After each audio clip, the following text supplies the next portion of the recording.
Hello friends, so today I want to share with you what happened to me a couple days ago with my Nucleus 7s in hopes to kind of maybe help you guys out if you're having the same issues with your Nucleus 7s. But conveniently, a couple days ago, both of my implants were cutting in and out. Like, they were turning off without warning. When I would plug the battery in the morning, it wouldn't turn on the first try in either of them. And I had to keep like taking the battery out, putting it back in, take it out, back in, and every time I made a slight movement, both of them would cut out in their own time, and it was just really bothering me. So initially I thought maybe it was the coil. Now that's the first solution to the problem that you may be having, is change out the coil. So I know with my old implants I had to change the coil wire a lot, and it looks like the Nucleus 7s have the coil. This is the coil right here, by the way. This is the coil, and this is the coil wire. The Nucleus 6s and under, these are two separate parts. So this is one part and then this is one part, but for the Nucleus 7s it's all one thing. So I changed out the coil for my right implant. So this one's working, and that fixed it and it was fine. I'm telling you guys, it is crazy that all three of these things happened all at once. The only problems I've ever had with my implants cutting in and out has been with the coil. So my left implant was cutting in and out to start with, but it's Monday. I'm making this video on Monday. So on Thursday, 4 days ago, not only was the left one cutting out like the right one, but I started hearing static noises. Like you're changing the input on the TV and it takes you to an input that's just not working, that kind of static noise. And so every time I would move a certain way, it didn't really matter what I did. Every time I made a movement though, it would make that static noise. And at first I thought it was possibly a bug, like a literal insect, like by my microphones, because it kind of sounded like a bee, you know, kind of by the microphones. But quickly found out that it was not, and it was indeed static noise. So I got on the phone with Cochlear Americas because I was kind of freaking out, because at the time I didn't know that the right one just needed the coil changed. I just knew that this one was cutting out, this one was cutting out, but also making static noises that I had never heard before. The worker on the phone walked us through different steps. So the first step was like, she wanted me to check the battery. So I have not had issues with my batteries ever, but she wanted us to check the battery and maybe change it out and see if that changed anything. I did change the battery out, and I put a new one in, and I was still hearing the static noises, so that it was not the battery, you know, or so I thought. And so I was looking at my actual processor, and I realized that something didn't look right, and I'm going to show you what it looks like right now. I'm hoping that it focuses. I'm going to try to get it to focus. So this is the processor part of the Nucleus 7. I don't know if you guys can tell, but one of those prongs, you know, you see the gold things right there? One of those is all messed up. It's missing completely, like it's gone. And that's where the battery connects to the processor. So if there's an issue with the connection there, that's a pretty significant issue. So yeah, one of those gold prongs are missing. And so I noticed that, and I was like, well, that's where the battery connects.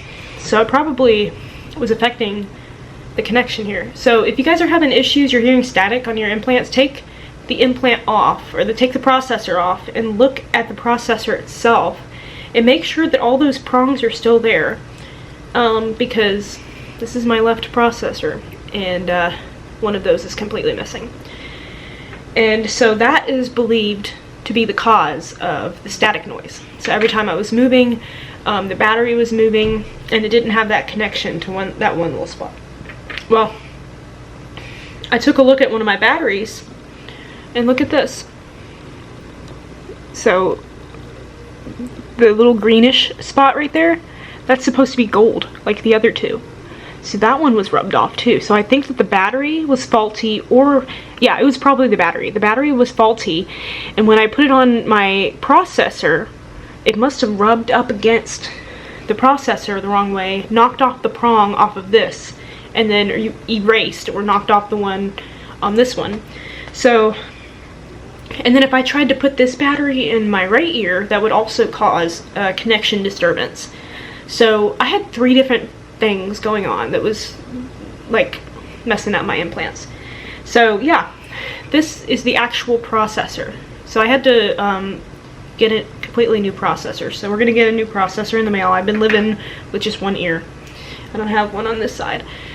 So it's coming in the mail today. It was under warranty, thank goodness. So it didn't cost us anything extra. But yeah, so if you're having connection issues with your Nucleus 7s, it could be one, the coil. Super easy fix. You just take the old coil off and put the new coil on, and ta-da, that's it.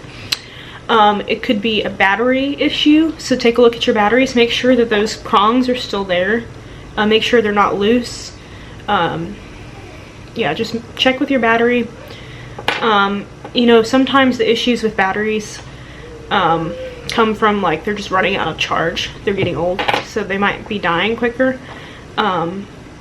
So with batteries, I think there's more than just this that could go wrong with them. So I wouldn't rule out the battery being an issue if you can't find anything else. If you've replaced the coil, you've checked the processor, nothing's wrong with the processor, it could be the battery. But this was just a little bit more noticeable because there's literally a prong missing. Alright, and 3, it could be the actual processor. If it's the actual processor, you just need to get another processor. Should be under warranty. I believe it's under warranty for 5 years. Now I will say, when you get a new processor, you need to typically go in to the audiologist again and get it reprogrammed. But thankfully, I was able to send my processor right over to my audiologist, and she was able to put the program on. And then it's coming from the audiologist straight to my house, so it's already gonna have the program on it, so I don't have to go in. But typically you will have to go in and get it reprogrammed. It's a super easy visit. You just make the visit, you go in, and they hook you up to some wires and basically just turn it on. It's really easy. But thankfully mine is already done. I don't have to go into the office. But yeah, so that all happened on Thursday. It was insane. Both of them were just cutting out really bad. And it's really neat because my right implant has always been my better one. It's easier for me to hear things on there, and I think it's because I've had it longer and my brain has had a longer amount of time to get used to it, so I hear better with it. So I'm thankful that it was this ear that is good and fine, this processor's fine, and it was my left one that's not really the best, because I would have rather been stuck with this one than just this one. So yeah, I hope that this helped. It was kind of a really strange fluke. Doesn't happen very often that both the processors go out at the same time for whatever reasons. But yeah, I hope that this helped you. If you're having any issues like that, comment down below, see if I can help. But if you have any issues with your Cochlear America's implants, you can always give them a call. I will put the link to Cochlear America's in the description so that you can find out where to contact them, but they're very helpful if you have any issues with your implants. But if you have issues that aren't really that dire, but you want to know if anyone else is having the same issues, you can comment down below, and we can all try to figure it out together. But thank you for watching. I'll see you guys in the next one.